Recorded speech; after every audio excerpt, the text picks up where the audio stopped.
Hello and welcome to this arithmetic test. So here we've got just over 20 questions, 25 questions altogether of mixed ability, mathematical questions for you to work out. But let's just have a look at this particular question that we have in front of us at the moment. So we've got a blank square divided by 2 equals 10. Now, first of all, most importantly, you've got to know the basics here. So the opposite, so let's just put down here the opposites. Opposite of adding equals a minus. Opposite of minus equals plus.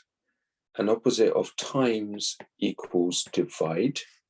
And opposite of divide equals multiplication. So with this particular question, we have something divided by 2 equals 10. Now, to be able to work out this question, we're just going to turn it around to the opposite. So the opposite of divide is multiply. So we will now do 2 times 10, which is 20.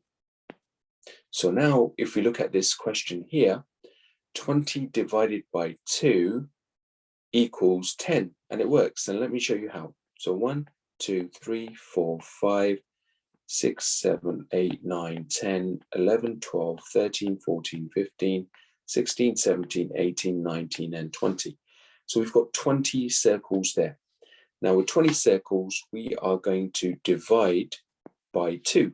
So we're going to group them in twos. Let's do this now. So 1, 2, 3, 4, 5, 6, 7, 8, 9, and 10. So again, 20 divided by 2 equals 10.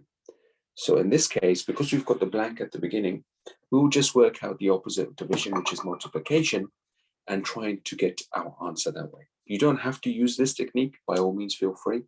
Just use whatever technique you feel is best and easy for you, as long as the methodology is correct. Good luck with the rest of these questions, and we will follow these up in our next class. Thank you.